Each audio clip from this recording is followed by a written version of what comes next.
Hey, thanks for joining me today. Today we're going to do yet another Study the Greats episode, and we're going to cover another Edward Bannister painting, which is untitled, but some of the online resources, including the Smithsonian Museum, refer to this painting as 4 cows waiting in a pond. Ironically, if you didn't catch it, my finished painting will have two cows, that is. So here we go, starting with a blank calendar once again. Just going to start crafting the shadow patterns within the painting. Right now I'm using a mixture of sap green and ivory black, and occasionally a little bit of painter's gray. And I'll just work my way through creating the shadow pattern. For those of you listening or watching that are unaware who Edward Mitchell Bannister is, you should know that he was one of the few African American painters of the 19th century to win significant recognition. He grew up in New Brunswick and spent several months working as a ship's cook. He lost his parents at a young age and moved to Boston, where he took sculpture classes and learned photography. He faced an uphill battle, given the time and the era within which he lived, but he achieved commercial success despite all of that. Bannister decided to prove his critics wrong, and in 1876 he achieved his goal when one of his paintings won a medal at the Philadelphia Centennial Exposition. When he arrived to claim his prize, however, he was refused entry because he was black. Bannister was a founder and member of the Providence Art Club and was an original board member of the Rhode Island School of Design. Quite an accomplished man. Very grateful that I stumbled upon him and his works with help from one of my YouTube subscribers who goes by the name of Camel Artist. And I'm just so appreciative that he pointed me in the direction of this great painter.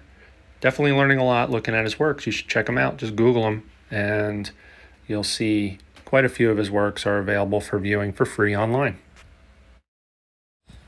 By now it's obvious the original work, an image of it, is in the upper left-hand corner in a thumbnail size. And I'm working on a small scale today. I'm not sure what the dimensions were of Bannister's original masterpiece. However, I'm working on a homemade panel that is a birch panel covered in several layers of gesso. That is the dimensions of 7 inches by 5 inches. So I'm working quite small. I do this from time to time because it forces me to simplify. It forces me to work through the process of excluding things selectively from the paintings I create. And it also allows me to create these paintings in a relatively short period of time. I should be able to wrap up this painting in about an hour and 15 minutes to an hour and a half, just based upon past experience. And again, I'll continue to work through the image, just trying to rough out the major shadow areas that are darker within the painting. And right now I'm working on that mass of trees that take up most of the image. Probably the largest major shape in the painting, if not the second largest, maybe to the sky or the water in the foreground. But that's one of the things that you'll notice about Edward Bannister's paintings. He does a phenomenal job, like many of those from his era, of ensuring that his paintings have a punch, have impact, by simplifying the painting itself into no more than 5 to 7 major shapes. Very good use of design, very good use of composition, and that's more than half the battle. Today I'll be working with a palette that consists of titanium white, painter's gray, ivory black, sap green, burnt umber, ultramarine blue, and a little bit of cadmium red and yellow ochre. That's another benefit of working when conducting these studies, working on a smaller scale, I often will use the same palette for 2 and maybe even sometimes 3 consecutive paintings.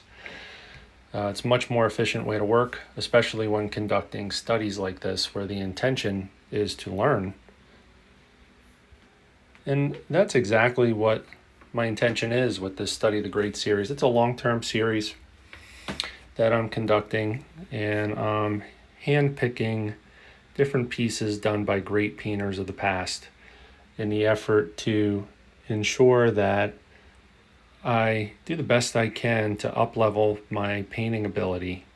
With each of these Study the Great series, I learn quite a bit, and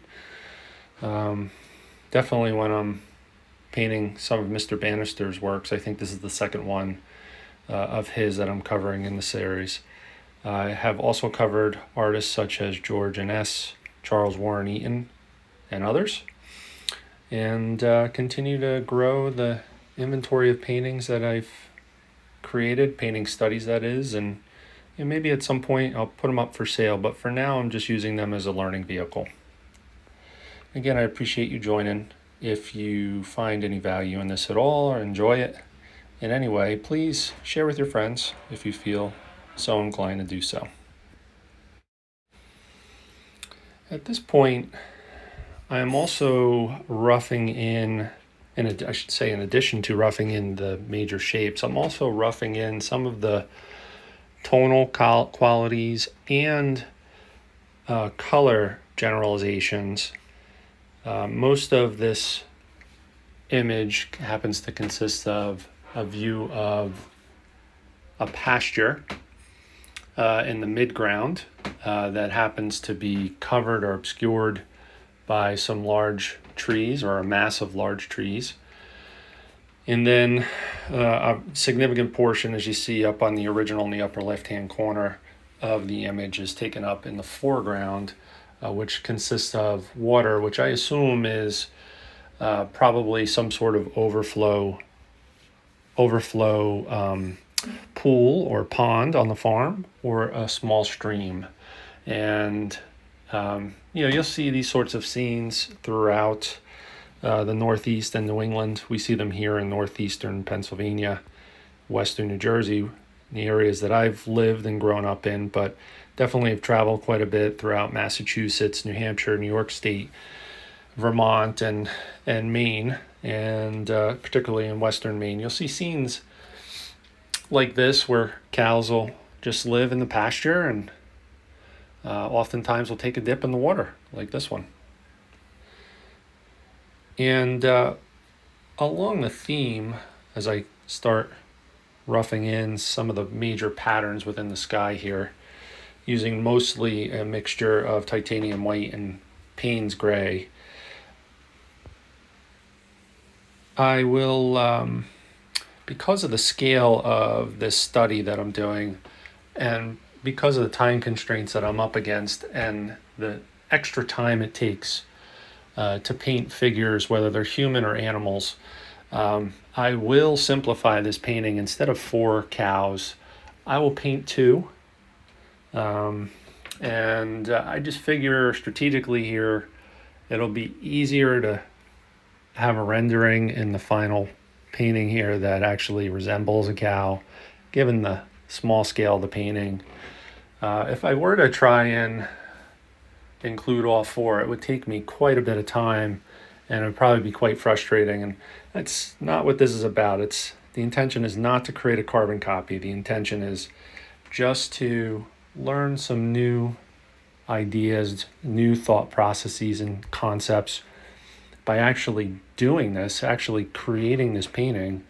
In some cases, I can find documentation about how these artists work. In this case, with Edward Bannister, I haven't been able to uncover that yet. So there are really no clues or breadcrumbs that will allow me to follow the same path with any certainty. However, oftentimes, I'm quite happy with how close I come to creating some of the effects that these great artists had created way back when. At this point in the painting, all I'm trying to do is use varying shades of gray to model the cloud shapes that Bannister had originally included in his masterwork here. And I'll get close to some of the major shapes. I'll tweak some things based upon how I've either purposefully or inadvertently shifted some of the other major shapes within the painting to accommodate my format here. And it'll go pretty quickly, I believe, as we kind of get some of those basic shapes in here. Almost done. I'll likely come back through after I refine some of the other components of the painting and include some of the other colors that I see in the sky, which include, among others, a little bit of red and some golden hues as well, which will probably be created by using some yellow ochre. So I'll just continue to work my way through here and make progress toward completing this painting study. One of the things that I seem to consistently learn as I take on these studies, even beyond what I had shared earlier about simplification and selection and discernment and those sorts of things, I also find that some of the elements that I really marvel at that these great painters included in their paintings, which at one point in the past would have intimidated me to try and replicate, I now have far less anxiety and fear or concern for fear. And that just comes, I think, with painting experience based upon what I've heard living painters that have achieved a high level of mastery. You just got to go and get the work in, paint miles and miles of canvas, or in this case, wood panels.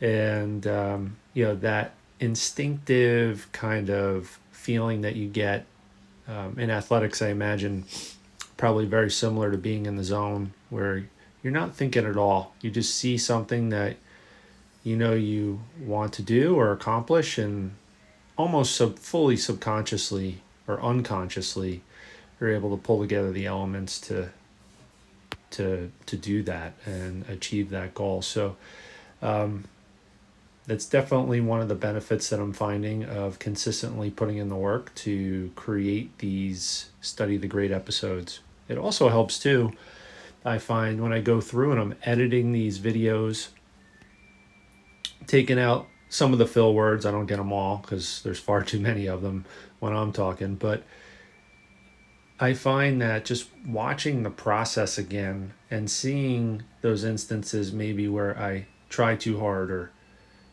take the efforts to render an image just a little too far, and maybe it becomes stale or less lively, or perhaps maybe could have done something a little bit differently or worked a little harder to render an image differently and more effectively. Those things pop out, especially for me when I watch these at a higher rate of speed. So just sharing that with you because with today's technology, taking video and editing it is quite easy. Even this Gen Xer here is capable of doing it. I do all my own video editing, so I'm capable of doing it. I grew up pre-personal computer, pre-email, and definitely not a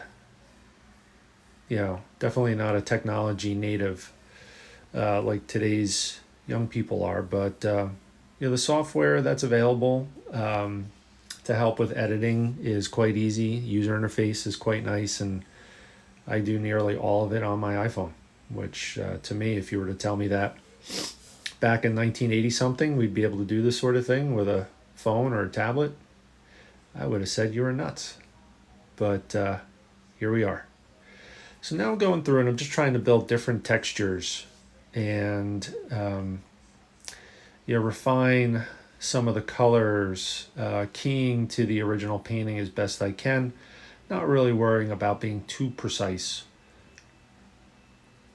Really what I'm still focusing on here are rendering the major shapes, and in some cases the shapes within the shapes, like these massive trees, trying to replicate some of the mid-tone shapes that you find within the original painting. On this left side, not too worried about too much detail. It's going to be obscured as later on when we finish this painting by some small, narrow birch trees. I would say they probably are white birch. At least that's my intention. I might make them a little brighter than the original. I just love those birch trees a lot, so I'm thinking that's probably what I'll put there, some younger birch trees. And working my way through now, just mixing some darker brown and dark greens, and I'm going to use that to rough in the tree trunk here. It is a split tree trunk for the largest tree mass there. And then the other tree trunks are going to be barely visible. So I'm really not going to take much care. Just going to get the basic shape in there.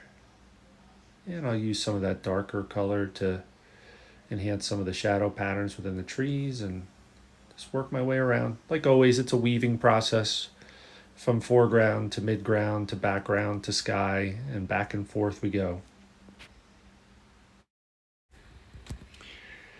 It's funny, as I'm working my way through this painting, I do find it, I feel like an urgent desire to want to go and put in the rough shapes that'll make up the cows in the foreground, and to also start working out the water effects, and doing the best I can to resist that urge at this point.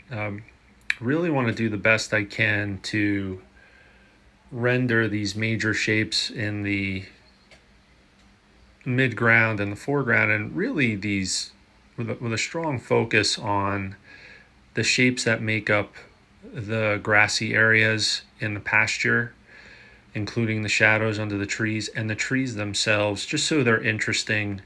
I want the painting to be able to almost stand alone on the merits of those shapes without the cows themselves. Also resisting the urge to move to that phase, because I know how long it typically takes me to render figures, whether, again, like I mentioned, I think earlier, whether it's humans or it's animals, it just takes time. It takes time because you have, the anatomy of mammals in particular, but even fish and amphibians and so on, with compound curves and body movement and the innate details within the anatomy of animals and humans in particular. It just takes time. I mean, there are folks who have mastered figure drawing and figure painting and portraiture to the point where it's instinctive to them. That's just not where I am. Most of my work is focused on landscape painting happy little trees and clouds and sunsets and mountains and grassy fields and that sort of thing. And there's a lot of margin for error in that type of work, which is part of the reason why I enjoy it. It's relaxing. When figure painting kind of enters the realm that we're working in, it just, again, it takes time. I can't emphasize that a lot. So that's another reason why I'm putting that off. But the primary reason is I want the painting to stand alone on its own merits without those cows included in the painting. I find it interesting. There's some red in the background toward the back of the midground, and normally we'll use red as a way of tricking the eye of the viewer to pull, by way of atmospheric perspective, pull particular plane forward. But tried to cool that down a little bit, and just want to make sure we include some of that, and we'll muddy that up a little bit so it drops back a little bit more as the painting moves on. But for now, just wanted to get that in there before it was too late. It'll give me an opportunity to include that little rust color in the back of the midground of the painting in a way that'll look a little bit more natural down the road after we scuff it up and dull it down. And I'll also include some of that same color in the trees itself. So I'll continue to work my way through and look for opportunities to use the paint on my brush as efficiently and effectively as possible. And you can see I picked up some of the dark color from the tree in addition to the rust color that was already on the brush. That's okay. That's absolutely okay. I'm just going to roll with it here and use it to create a little bit more interesting texture and color variation in the grassy fields within the pasture here. It's coming along nice. I think we'll probably see an image of the original painting pop up in just a little bit in the upper left hand corner, and we'll be able to compare and contrast how I've done getting the major shapes of the painting in. But for now, I'm feeling pretty good about directionally where we're going with this painting. I'm just putting some longer strokes in the background there, the back end of the mid-ground where some of those hills are off in the back. Just want to desaturate it a little bit by layering in some of these colors and varying the warmth of the colors that make up that particular shape. And I'll put some in the water area. Eventually I'll start working out some of the water effects, but for now, just blobbing in some colors with some of the thinner paint when I have the opportunity to do so. And there it is. All right, you can see we're getting close to having all the major shapes in, and even some of the textural elements, having them most of the way into the painting. Still resisting the urge to start working on the cattle and the water effects in the foreground. We'll see how long I can hold off. And this sometimes will happen. I am noticing that my painting is quite a bit brighter than the original.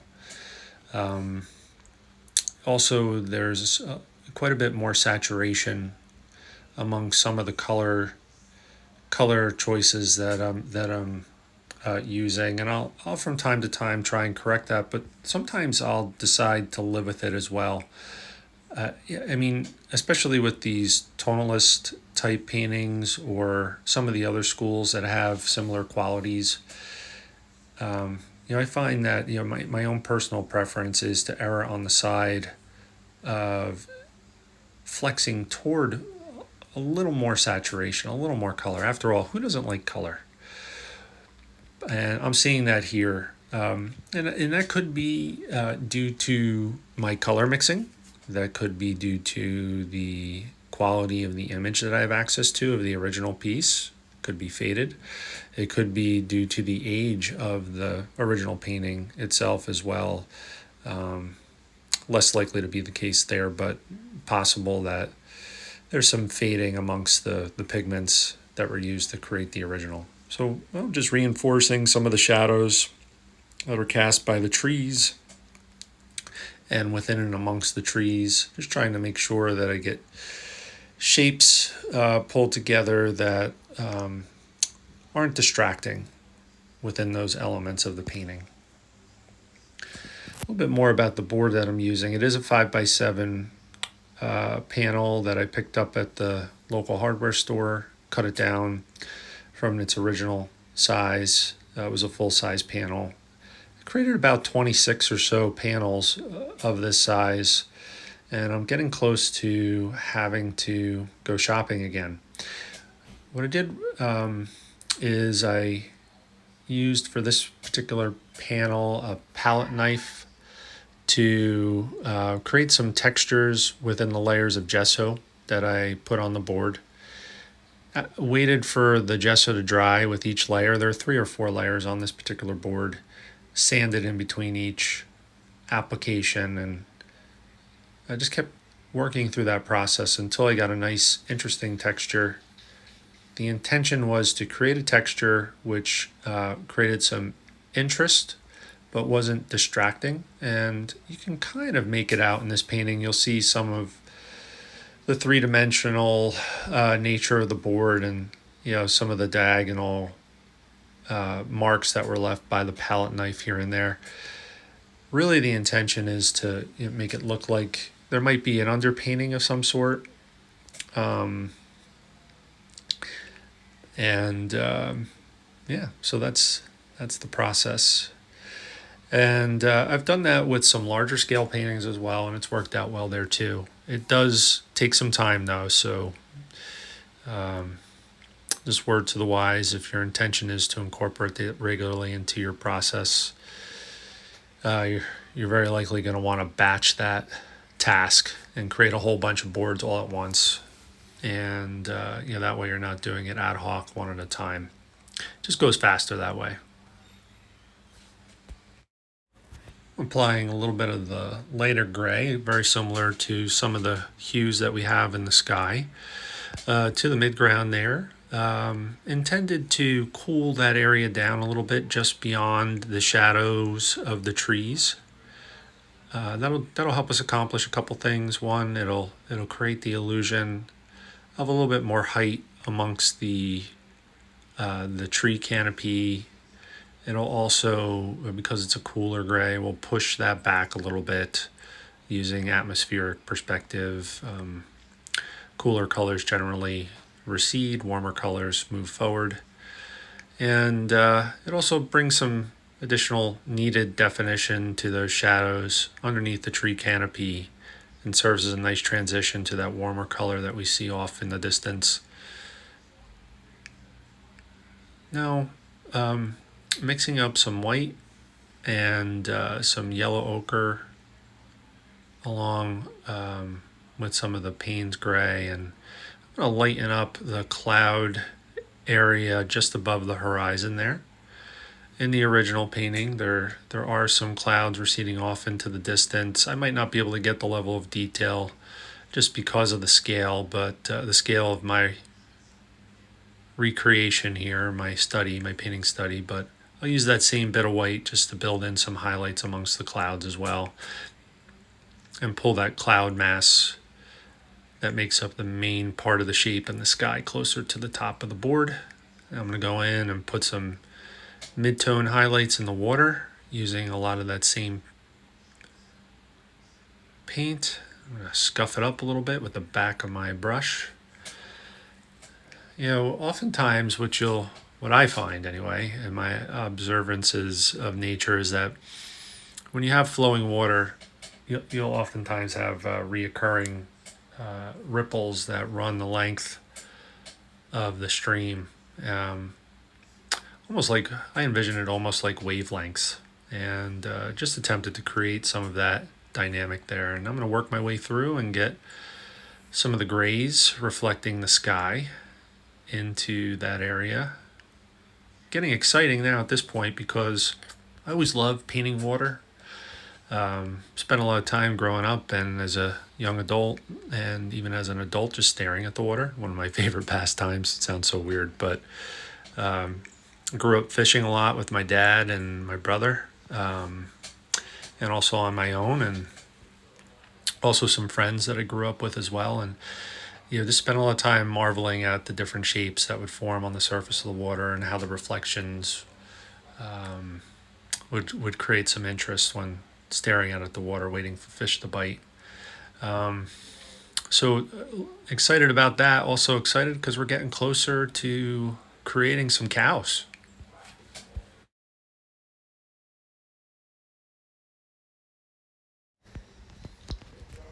As I'm working through this, I'm noticing, as I mentioned earlier, the saturation is a little high. So I'm actually gonna look to do 2 or 3 things here in this next phase, and hopefully I can get it done quickly. I'm gonna look to desaturate a good portion of that color just to reshape the area that makes up the highlights in the grass. I'm also gonna look to take some of those disparate shapes that almost look like bands of color and connect them selectively in a few areas in a way that is intended to help draw the viewer's eye through and around the center of the painting. And I don't know if I'll be successful in doing that, but at this point I'm kind of on autopilot. I'm not even really thinking very much consciously or analytically. Just have a desire to connect some of those bands of color that make up the mid ground and the beginning of the foreground here. So also feel like I really need to do a better job of desaturating some of those colors as well within the pasture, because it's just doesn't look as natural as I'd like it to. So I'll just pat my way through and apply some of the gray and brownish gray and other desaturated colors that I already have on my palette to those shapes, and we'll see where it goes. But man, I am looking forward to starting those cows, even though I know it's going to be a painful process to render them in a way that feels good with the final product. I know it's going to take some time. It's a little intimidating. It always is, but still resisting the urge to get started there. But I want to get this part of the painting right first. Going to refine some of the shadow under that largest mass of trees right there, and also some of the shapes within it. Just keep working my way through, and hopefully we can knock this painting out a la prima, at least in the first sitting, within about an hour and 15 minutes to an hour and a half. That's my hope, but we'll see. So I'm going to put in an obligatory commercial here. If you find this video and my other videos entertaining, amusing, annoying, helpful in any way, give it a quick like, subscribe to my YouTube channel, share it with friends. I'd really appreciate it. Have about 30 or so, maybe at this point getting closer to 40 or so videos that are viewable on my website, which is thomasmichaelnieman.com. And most of those are on YouTube, some are on Instagram, but you can find me on just about all those social media platforms: Instagram, Facebook, Twitter, and so forth. And if you go to my website, you'll have easy access to all the content on those platforms and more. And you also can check out my blog. I try to keep my blog posts short and provide a little bit of education for people that are interested in my process or learning how to paint or learning different methods of painting. And soon I'll be actually starting to show some of my works. I know on September 4th, I got a little show that I'm preparing for coming up, which is kind of like a community show. So there'll be other artists there as well. But it's the first one that I've done, at least since, might be grade school. And also be taking on my first plein air painting event as well in the first week of September here in 2021. So looking forward to that. But please, if you can, check out my website, thomasmichaelnieman.com. Maybe even subscribe, and I'll keep you updated on the sorts of things that I mentioned earlier if you're interested. We're getting close. We're getting close to the point where I'm really going to focus a little bit more intensely on the water effects in the foreground and rendering those cows. Starting to like the way that the major shapes are taking shape within this painting.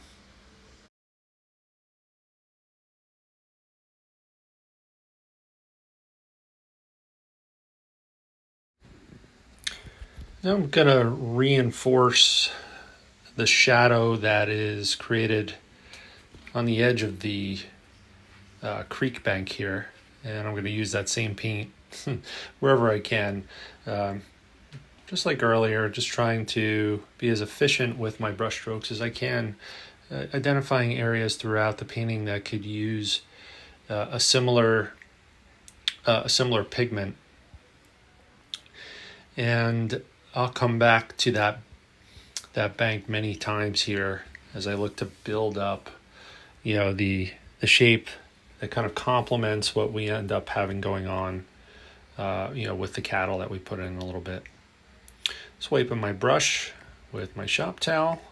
Looking to be efficient with that as well. I don't know if you saw, there's quite a bit of paint on there already. Some of it's dried from the last painting I did, but when I'm just wiping the brush, looking to get the excess paint out so I can reuse the brush with a slightly different color, I'll do that pretty commonly. And just working my way through the back there, just trying to create an indication of some of the highlights in the grass farther back in the painting. Also looking to use this opportunity to refine the shape of that tree, which is a little further back there on the right hand side, and look to do so throughout the rest of the painting here. Opportunistically look to refine the shape of the tree canopy and the space in between the bottom of the tree canopy and the ground that it covers. That goes a long way, almost like the sky holes do when you have tree shape, which is covering the view of the sky. It really goes a long way to create the illusion of three-dimensional effects when you use background color like that to cut into the major tree shapes. And sometimes when I'm working on these paintings, I forget that. But it is a huge time saver. Instead of trying to individually paint each bit of foliage and tree branch as you move through, you're much more quick, much more effective way to approach that is to paint the basic shape and then cut into it when you need to.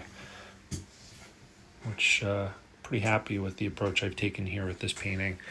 That too is another happy little secondary effect of working in these smaller scale paintings. You really have no choice but to put in the major shapes.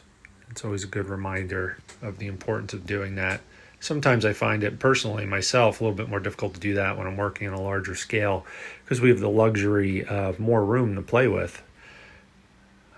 But even painting in larger scale, I've had much more success. Whenever it is I've successfully made the conscious attempt to simplify and block in major shapes initially and refine as I go. Now we're real time here, approaching 40 minutes. So I'm really feeling internally the pressure to start the water effects and the cow shapes, because I know it's going to take a long time. Now I'm really feeling the pressure to get started there, but I still do have a little bit of work to do here as I refine these tree shapes and the interplay between the shadowy areas within the foliage and some of the highlight areas, and then the interplay with those same elements and the areas in the background and the far reaches of the mid-ground. So thankfully displaying a little bit of an unusual level of discipline here and resisting the urge to get started on the subjects that I mentioned earlier. Really, the longer I put it off, the better this is going to turn out. I know that.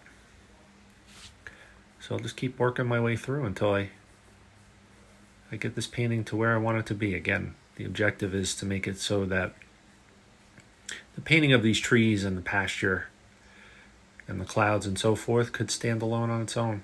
That's what I'm looking to do here before I start the cows and the refinement of the water effects.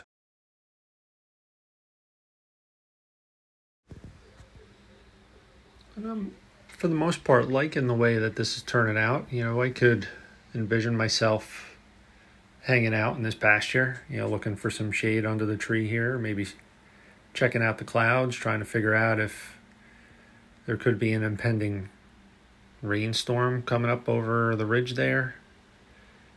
Checking out those trees. Feeling pretty good about where we are. And I'm sure there'll be, as there always is, a few uh-oh type moments where I feel like I might have taken a huge step backwards or maybe even ruined the painting. It's inevitable. It always happens. But I'm really, really grateful I was able to get to this point in this painting right now. So I'm going to reinforce more of that warmer hue in the background and the foreground, a little bit of a rusty, peachy, rusty color. How's that for a technical term? I do see that throughout this painting, throughout the foliage, the background, the foreground, and the midground. So I just want to make sure it's in there. Maybe even a little bit of it in the sky. Save some of that for later. And you do see this sort of color in nature, especially if you're in an area that has a soil that consists of a lot of clay. Tends to, not sure for the reason why, but tends to have that ruddy or red sort of color in most areas where there's a high clay content within the soil. And I think that might be what was going on here. I'm not sure if that's a clue as to where this might have been based upon, this scene way back when in the 19th century, when our friend Edward Mitchell Bannister was originally rendering this. Perhaps maybe there's clay field somewhere in New England near where he lived, but definitely seeing a lot of that rust color throughout this painting, so I'm going to include it. Smattering here and there. And we'll keep working our way through. Just over 40 minutes, closing in on the 42-minute mark here real time. And if you were to ask me if I would have at this point still not have taken a crack at rendering the initial shapes of the cows and putting in some of the water effects, I would have been surprised to hear that. But that's where we are right now. And I'm okay with that. That's fine. As I'm working here, I am pausing in between strokes and dabs and so forth, and I'm starting to kind of get a feeling in my gut that I actually have quite a bit of work left with some of these major shapes amongst the trees here and in the pasture grass areas. Still have quite a bit of work to do to apply paint and wipe it off and shape and model the different shapes just to get it right. So gonna be a couple minutes still here before I start on those cows and the detail within and amongst the water effects, but it's work I have to do. So right now I have a mixture of sap green and titanium white, and I'll work in a little bit of yellow ochre. I have to create an appropriate amount of textural variation and color variation here, otherwise it'll look like a big mass of, like in a sideways isosceles triangle of chartreuse. Wow, there's a lot of alliteration there, I guess. But what I'll do is I'll avoid that as best I can by applying the paint with different brush strokes, wiping it off, reapplying, applying different colors and different tones as well, and maybe even look to elevate the tonal qualities of different areas using the same pigment or some derivative of that same pigment, other areas of the painting, create a little bit more balance, just so it doesn't stand out quite as much. And we'll continue to work through that process. Please remember to visit my website, thomasmichaelnieman.com. Lots of good stuff there. And pretty much creating a new blog post once or twice a month. You can register on my website, and very easily you can receive updates from me periodically as well, and lots of people will find those helpful. I'm going to have a little fun here and make sure that I like the shape of the shadows within the trees and the foliage. I'll use some of that same paint to reinforce some of the shadow on the ground as well. Every tree casts a shadow. I've been toiling with the idea, and I've mentioned this, I think, once before, breaking all of my work into longer term series. Right now I have this Study the Great series, but I'm also thinking about 3 or 4, maybe 5 other series that I might do long term that kind of align with some of the common themes in my paintings. One would be related to trees, the other related to the sky, and I think some others might include plein air paintings and water. As I mentioned earlier, really love painting water and the effects that you get in water, whether it's the ocean, the lakes, streams, rivers, what have you. It's all different, similar but different. And it's a lot of fun to kind of figure out how to get the three-dimensional water effects on a canvas or a board like this using oil paint. Just oil paint in particular, from my perspective, is a really good medium for accomplishing that because of the slower drying nature, the fact that you can push the paint around, the fact that you can use different techniques after the paint is dried. Just have a lot of fun with those particular elements that make up those series ideas that I had mentioned. So more on that as we move forward. But my website would be a great way to kind of keep tabs on the development of those ideas for sure.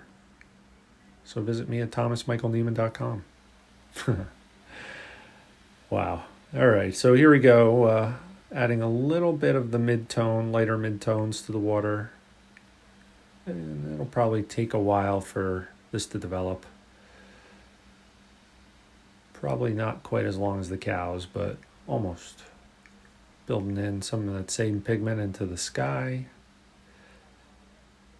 Trying to capture some of the shadows within the clouds. They are a little too bright right now.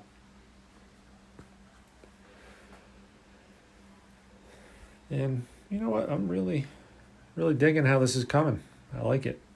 Does look a little similar to the original work done by Edward Mitchell Bannister.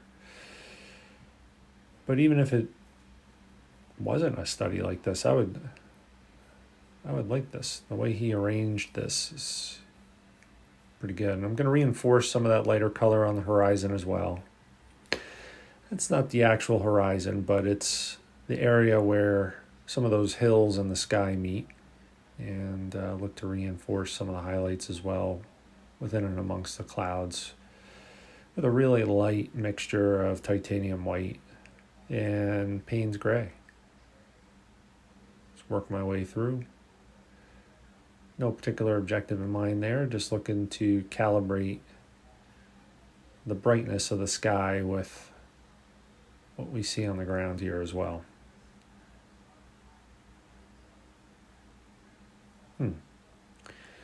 Running the back of my paintbrush through the water once again. I'll do this a few times. And I don't know if there's something to it, but I just feel like when you have water in motion like this, there's oftentimes layers and layers of translucent, transparent, and sometimes opaque indications of the movement in the water. So sometimes it requires quite a bit of repetition to get the effect that you're shooting for, and that's what we're seeing here.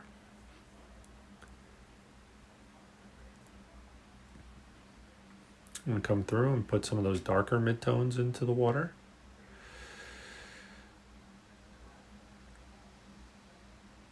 And we're coming on 50 minutes, 50, real time.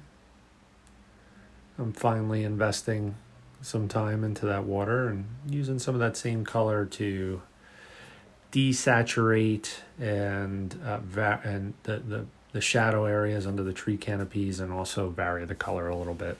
Just breaking that up. Some broken brush strokes. Hopefully it'll bring some harmony and balance to the painting as well by having some of the same color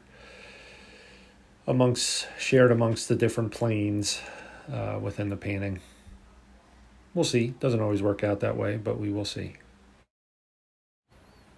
So I'm just thinking here, I'm going to superimpose a deadline for myself.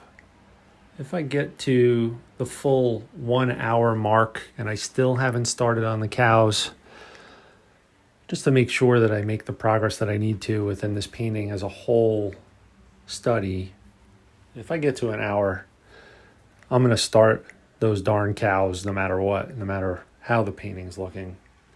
And I just want to make sure that I don't get caught in a position where I haven't started those cows an hour, 2 hours, 3 hours in, and then I have to invest a significant amount of time in getting the figures right. So, gosh darn it, that's what I'm going to do. Hold me to it. I guess if this was a video game or something, you'd be able to do that. And that's an interesting idea, but trust me, I'll do it. 1 hour or 1 hour and a minute or so in, I'll start rendering those cows if I haven't started them at that particular time. At this time, real time, we're 51 minutes, almost 52 minutes in. And I'm rushing my way through, trying to incorporate the different color, break up the brush strokes, refine shapes in and amongst the shadows, connect the different planes in a way that hopefully draws the viewer through the painting. And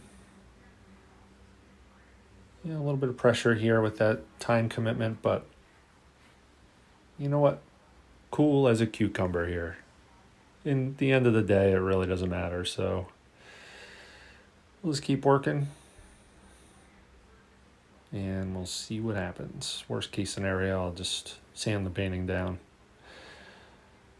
Right. Well, let's see. I'm going to scan the interwebs and see if I can find a little bit more information here on our friend Edward Mitchell Bannister. Yeah, I've shared a little bit about him and his success. One thing that I always find fascinating, I wish I could find more documentation on his process, but he was almost 100% self-taught in the realm of painting. And I've noticed a lot of the painters, prominent painters from this era, 19th century, they seem to share that quality. Not sure what it was, and quite frankly, it's so impressive that they were able to make the gains in their ability to render and capture moods and beauty the way that they were. They seem to all have had a short stint in some sort of art school or received some sort of instruction and quickly moved on to focus on learning on their own. So here we go. Hopefully some of the final blocking and texturing and modeling of those mid-ground shapes here. So we get to almost 54 minutes. That deadline is approaching, and it's approaching fast. If I squint my eyes right now, which is often advisable to do when painting, at least I'm told. All these gurus that exist online and even some of the folks that I've worked with face to face, they all seem to suggest that you can really do a good job of seeing the basic shapes, assuming there's enough definition and contrast in your painting to be picked up when squinting and looking through your eyelashes. And in this case, the shapes are simplified enough, there's enough contrast where you can make them out and almost count them. So in my mind's eye here, I count 1, 2, 3, 4, 5, 6 basic shapes, which is, I'm told, a pretty good thing. As long as you stay within 5 to 7, you have a really good chance of having an impactful painting. And reinforcing some of the shadows on that bank again. We'll have to do that several times, as I mentioned, because it's just the nature of the process. Kind of gets covered over and diffused, and we'll have to go back and bolster some of that shadow area as we work through to create not only the midground and foreground shapes, but also the water effects as well. As the anticipation is building here for the process of starting to render those cow shapes, I'm reminded of a really good moment recently, or series of moments that is. I have a younger cousin who has young children. You know, we don't get to see all that often. We paid a visit to upstate New York, to Oneonta, beautiful upstate New York, which is near Cooperstown. Her son was playing at Cooperstown All-Star Village, and you know, we had a lot of fun watching some really good baseball. And also in the downtime, it's become a habit of mine. I tend to kind of impose some really bad dad jokes on people, but particularly my cousin and her family. She has 2 daughters who are, you know, interested in 4-H type of stuff. So I happen to whip out some cow jokes, and here's one of them. Why did the cow jump over the moon? Well, it's because the farmer's hands were cold. Dun-dun-dun. Anyway, maybe I'll bring more of that material to the table here for you guys. But in the meantime, I'll just keep working my way through the midground and the foreground here, almost to the point where I could focus almost exclusively on rendering the water effects and the shapes. But I'll drop down into the water more frequently now, trying to bring some of that color in that we see that might be reflected on some of the ripples within the water. And we'll keep going. Here's another one I'm just remembering. What do you get when you cross an angry sheep and a moody cow? What do you get when you cross an angry sheep and a moody cow?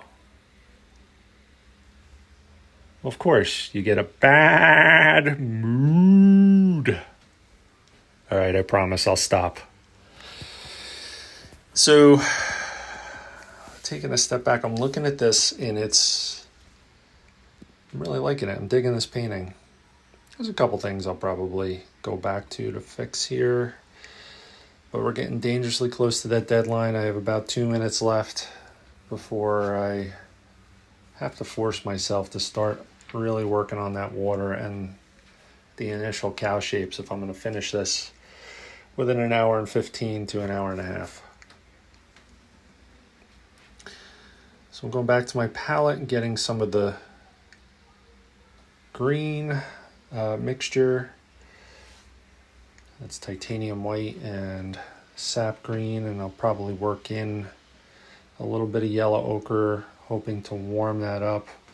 One of the things I'm regretting is not putting out some cadmium yellow or cadmium lemon yellow, but I think it's going to work out without it here. I think it'll work fine. So I'm going to stick to my guns and exclude that cadmium yellow. Got enough cadmium here. Have some cadmium red. All right, a little bit more shaping.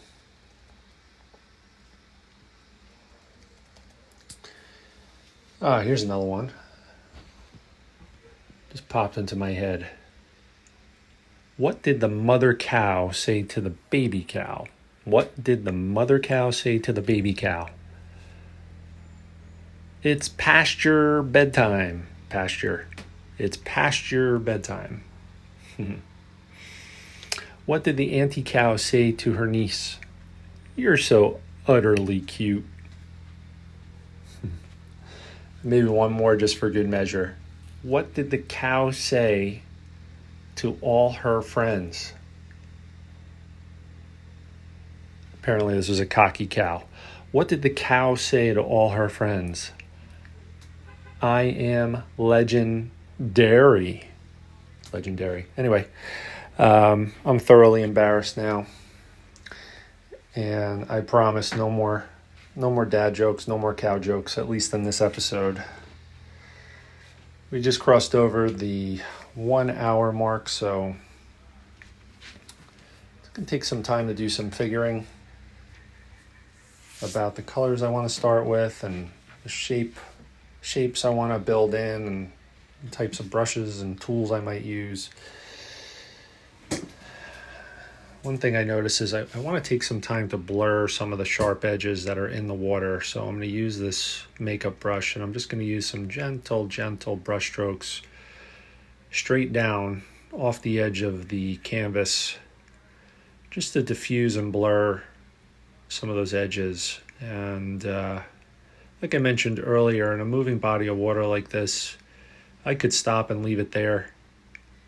Look at that, my resourcefulness there. I'm using an old plastic can filled with bubble gum originally to have a little pool of linseed oil there. But anyway, reduce, reuse, recycle, right? Okay, here we go. First cow going in. 1 hour, 1 minute, 29 seconds. So like I mentioned earlier, in the original painting, there were 4 cows. In an attempt to get this done as close to an hour as possible and use my time judiciously and also make sure that I give myself an opportunity to render these cows in a way that don't drive me absolutely insane. I'm just going to include 2 cows, the 2 in the foreground standing in the water. The original painting had 3 standing almost side by side, with one squatting or sitting closer to the bank. And I just, after some thought and some gut checking, I felt like this would be the best way to go. So that's what I'm going to do. I'm going to stick to my guns here too as well. And this first cow up front is going to block the second cow. This darker cow that has kind of a deep, rich brown and amber hue to its hide and its fur is going to be in front. I'm going to start with the darkest colors, just like we do with everything else in oil painting. Start with the shadow patterns first, and then build the lighter colors on top.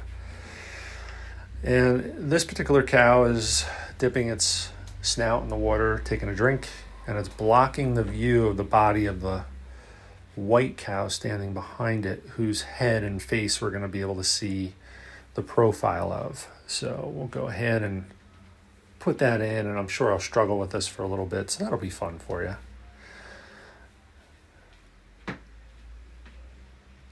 But as these are going in, I'm feeling pretty good about that background and foreground. Like I mentioned, the objective is to have it stand on its own merits, and I feel like I got at least a good part of the way there. And that's a good sign. So I have 1 or 2 other cow paintings that I've done in the past. One I actually gave as a gift to that family that I mentioned earlier that I tormented with the cow jokes and the dad jokes this past weekend. And I really enjoy farm scenes and painting farm life. So I do anticipate, if I'm able to continue to paint for any length of time, that I'll focus a considerable amount of energy there and hopefully get really good at it. For now, I'll fumble my way through. Definitely not an expert on the anatomy of livestock, as you'll probably see or already do see. But the good news is we're getting close to wrapping up this painting at this point. So what I had realized here, as you saw me go in with the shop towel or paper towel, and I'll continue to do that, is I started a little too thick with the paint. So I'm going to take some of it off it's always advisable when you're starting a new painting itself or a new area of a painting, start with thinner paints and then gradually build up to thicker paints. Just makes the process of building layers and three-dimensional illusions much, much easier.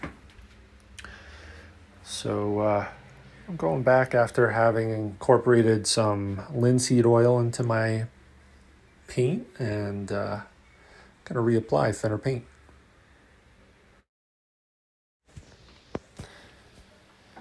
And this will be a little bit of a process, almost like it was with the trees in the midground there. I'll render a shape and refine it and take some paint off and put some paint on and just work through the process of getting the basic shapes in and then eventually work on the process of creating the illusion of three-dimensionality amongst these cows. Which is not easy. The bone structure, the musculature, the posture, the shape of the head, the features, the shape of the features on the head, the position of the eyes, the ears, the horns, so on and so forth. Especially when trying to trying to recreate that on such a small scale. It's no easy task for me. Definitely don't have the hands of a surgeon. But we'll get it done. I'm sure there'll be some scraping with the palette knife and some experimentation with different shapes and sizes of brush. Right now I'm using a smaller liner brush. Ideally, if I could find it, excuse me, a little bit of allergies here. There we go, I'm back. But ideally, I was saying if I could find it, I'd probably use a dagger brush for most of this work. That's a brush that looks like has some bristles that are shaped to a point that gradually gets there. It almost looks like the shape of an X-Acto knife blade if you've seen one of those before. It's angular.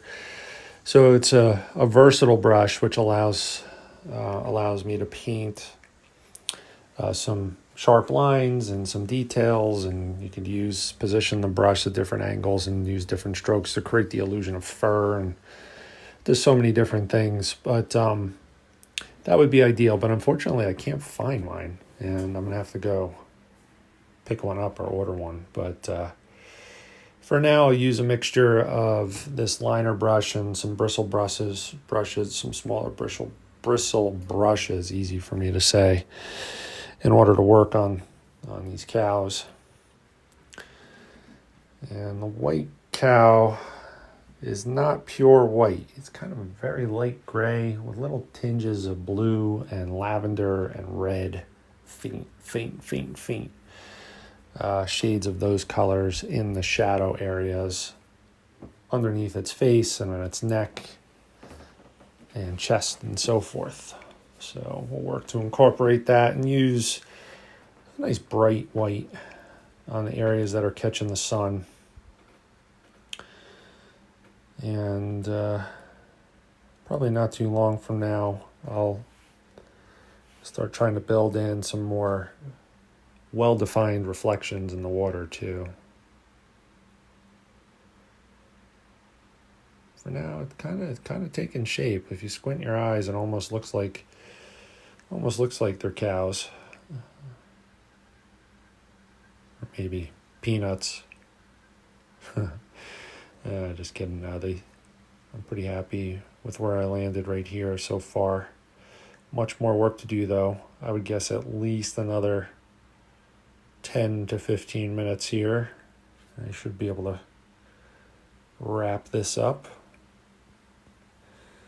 Thanks again for checking out my video. If you followed along this far, my dad jokes and my cow jokes must not have scared you away. But I'd really appreciate it if you would hit the like button, subscribe, and maybe share with a friend or two who you think might enjoy this Study the Greats episode. If you do check out my site, thomasmichaelneiman.com, you'll see on the video page about 30 to 40 videos, and some of them cover this series called Study the Greats, but there's some plein air painting videos. There's also some studio painting videos that will include the production of some of my original paintings. There's a live session or two that are available as well. So, to give you a different flavor for the type of work that I do and my process. And you can also subscribe. So I'd appreciate it if you check it out. And again, give me a like and a share. More than anything else, though, just thanks for watching. And here we go, rebuilding the shadow patterns on those banks, using some of that same color to build in some of the darker reflections in the water, particularly in front of that darker cow. And we'll just keep working our way through. I think most of my time here, other than some refinements and shifting within the shapes that make up the cows, I will spend most of my time on the water now.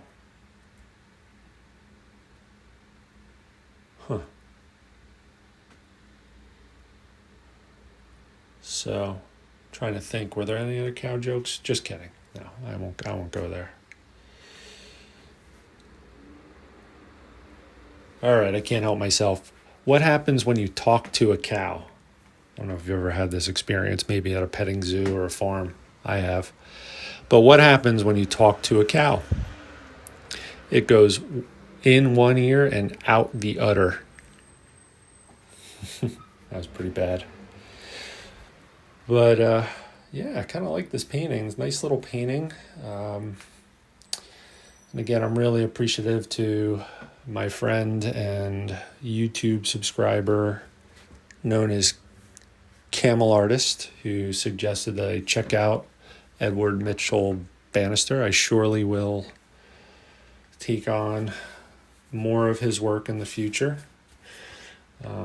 I really do admire his work. I'd advise you check it out. I mean, the fact that this guy was a successful artist, acclaimed critically and commercially successful in the 1800s, and the fact that he was African American living in the United States, he must have had to overcome so many obstacles. And the fact that he achieved the success that he did, it speaks a lot, I would imagine, to his character and to his ability to overcome obstacles and challenges. And pretty much makes me feel like I should never, ever, ever succumb to the resistance that keeps me from painting from time to time or trying to create. But I digress. Check him out. Edward Mitchell Bannister. Just Google him. Check out some of the information that pops up. An incredible man, an incredible painter. So here I am trying to put some detail in on that white cow, the eye, a hint of nostril, maybe some strands of hair. And I don't know if I'm liking the way this is going so far, so I feel like I'm going to have to do quite a bit of work to refine this. But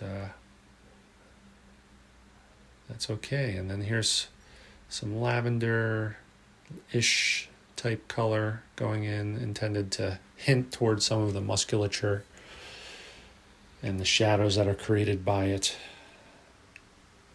Get some more of that on my brush.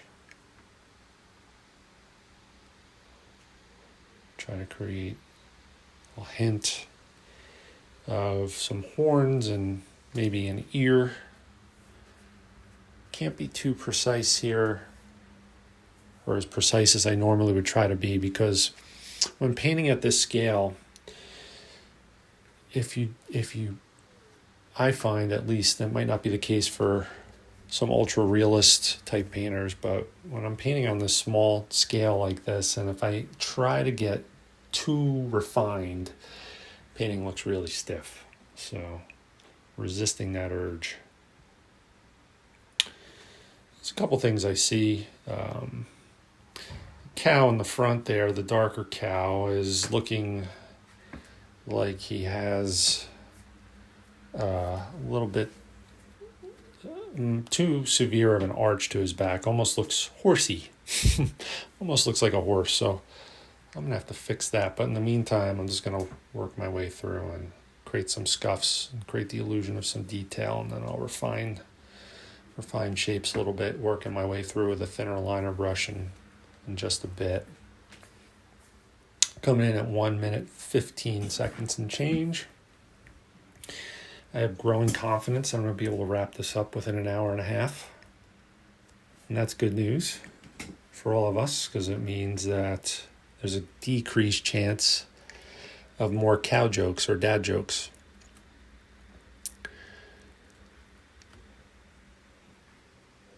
All right, in the back of the brush, create some more scuff marks.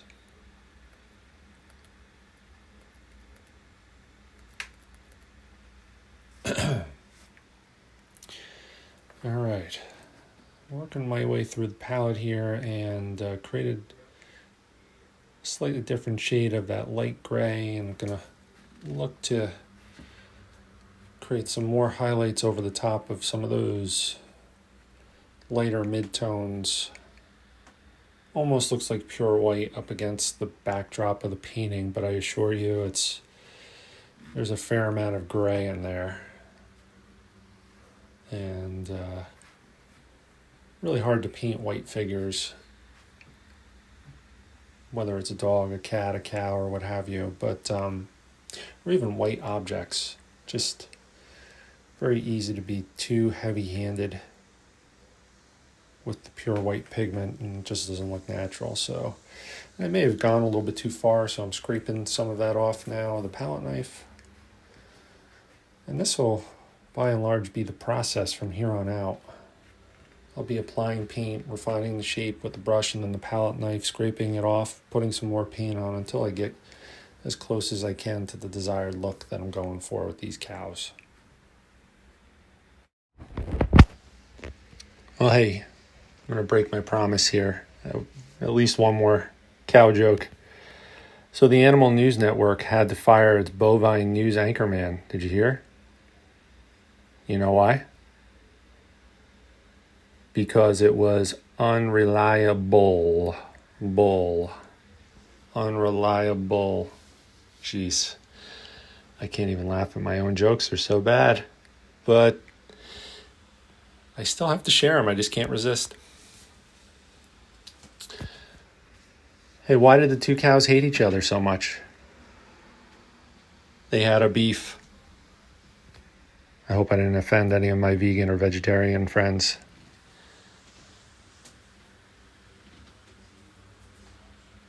All right.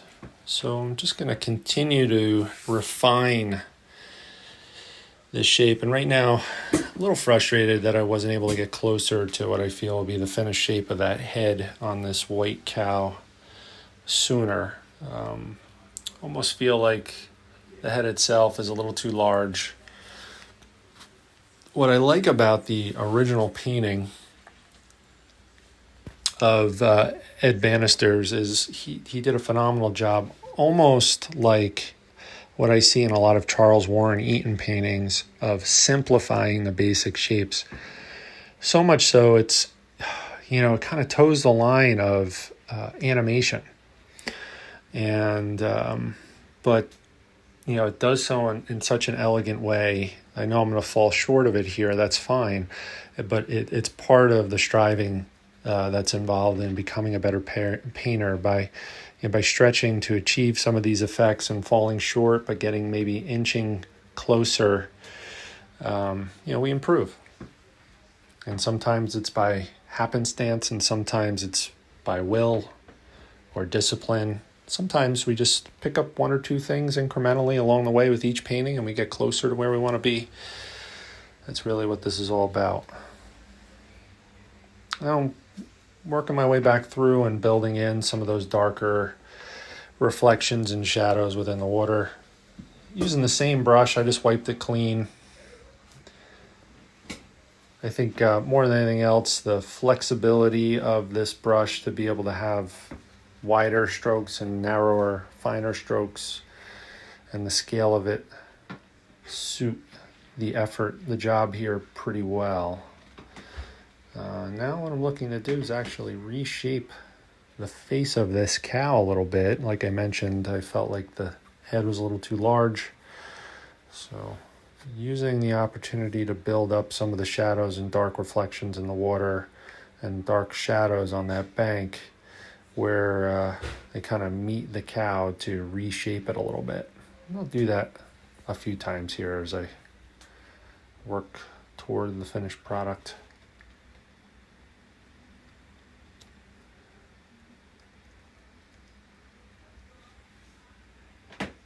And continue to dip into my existing palette. Very little mixing at this point. Building in some more of those mid-tones into the water with some longer strokes intended to create the illusion of water flowing and picking up some of the lights.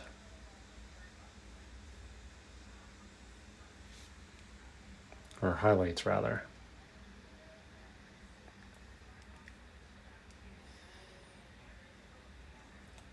Here's one.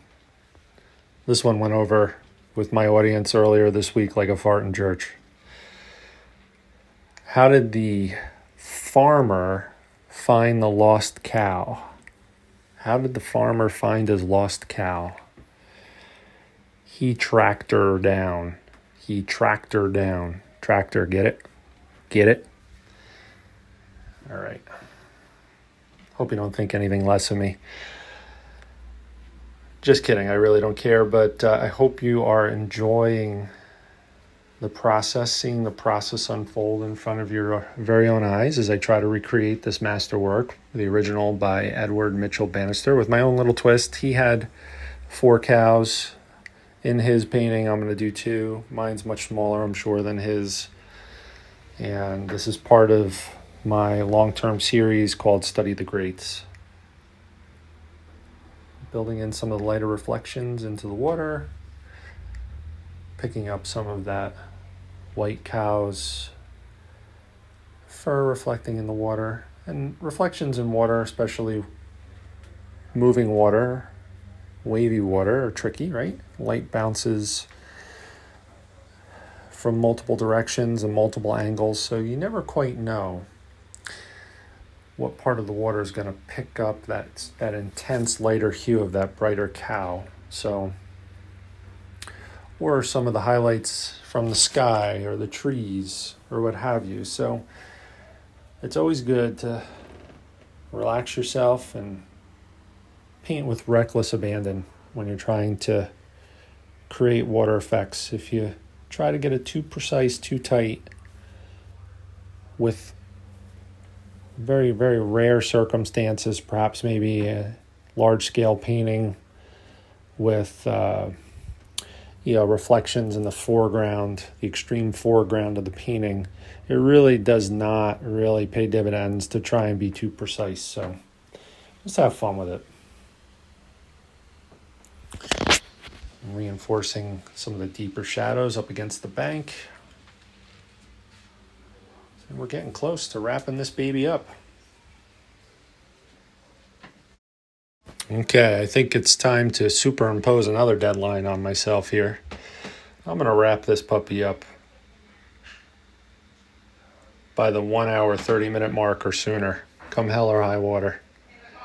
Just so I force myself to work a little faster and maybe shut my conscious brain off a little bit and just react and move. I must warn you, though, if I shut off the executive function of my brain, more cow jokes might come out. Nothing I can do about it.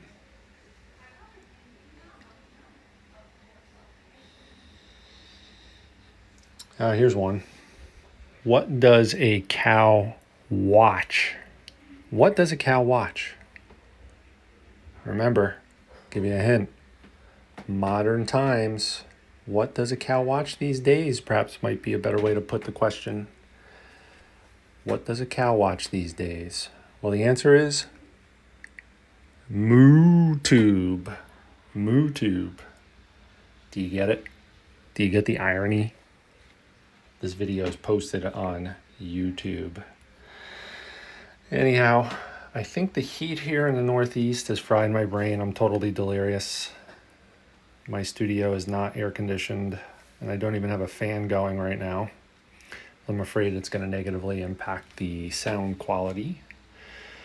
I think it's turned my brain to mush because the filter is gone. I'm telling horrible jokes. If anybody that knows me knows that that's normal. So I'm going to go back to my palette here. I'm going to pick up a little bit of sap green and yellow ochre. I'm trying to create a warm yellow just to reinforce some of the highlights in that big triangular shape that I mentioned earlier. Remember, I spent so much time degrading it and breaking it apart as I felt like a large sideways solid mass that looked like a sideways isosceles triangle. So I broke it down, broke it apart. Now I'm going to build it back up, but do it in a way where there's some variance to the textures, and it looks like maybe some of the grass that's catching the light is a little taller. And what it'll do is it'll hopefully create some three-dimensional effect here. Pull that forward a little bit, just behind the cows, near the banks of the shore. And definitely have a little more work to do in the water and quite a bit more work to do with these cows. So even though this dark cow is backlit largely and has a little top light as well coming down on it, and it's so very dark, it's mostly one big shadowy mass. There are certain parts to its anatomy that are going to catch some light and are going to be a little brighter, so I'm going to start building some of those in. I have this kind of muted burnt umber color that I'm adding to create that effect. And I'll work over this a few times in order to build it up to the point where I feel like it's a three-dimensional living cow on screen there instead of a one-dimensional flat object. And we'll keep weaving our way through, refining these cow shapes, refining the reflections in the water, refining the shadow patterns in the water and on the banks and then within the cows. And right now I'm scraping some of the paint off in the areas where I feel like the bone structure would reflect some of the light a little bit more intensely on the face and the head of and the shoulders and legs of that darker cow. I'm taking a step back and looking at the painting. I really like the way this is developing. Like I mentioned earlier, layer upon layer and the reflected running water create different textures and try to be as loose as we can so it's lively and not stagnant. Now I'm using the back of my brush to hopefully create the illusion of running ripply water. And now create the illusion of the cow's legs actually penetrating the surface of the water, creating their own ripples reflecting light.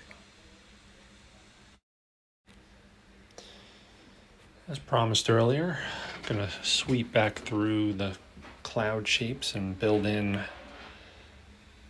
some yellow golden reflections and maybe even some rust colored reflections within the clouds. A little heavy-handed with that first swipe, but I'll use the drier brush to deaden that a little bit. We want that to be a very faint kind of shift to that golden hue in certain areas of the cloud structures. And we'll go ahead and work our way through until it feels like it's one uniform, cohesive scene. That makes sense. Right now what I'm doing is trying to refine some of the definition at the bottom of that tree canopy, hoping to pull that tree forward a little bit. A little counterintuitive because I'm adding this warm yellow color, which you think would pull the grass forward, but it seems like, at least in my initial glance here, it's successfully helping to build the definition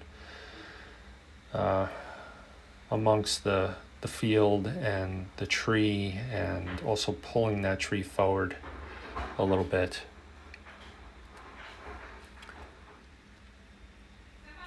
What do you call a cow that's funny? Or what do you call a funny cow? This might be my last cow joke. A cow median. A cow median. All right, I even think that's a bad one. That just means I'm going to need to try a little harder. I'm going to have to try and find a better one. Why do cows wear bells? Well, come to think of it, I should have put a bell on one of these cows. Just put my own mark on this. But anyway, why do cows wear bells? Their horns don't work. Well, my friends, here we are, an hour and a half in, and obviously I'm delirious. It might be partly due to the heat. It might be due to sleep deprivation, as I was up at 3:30 this morning, and that's when I started this painting.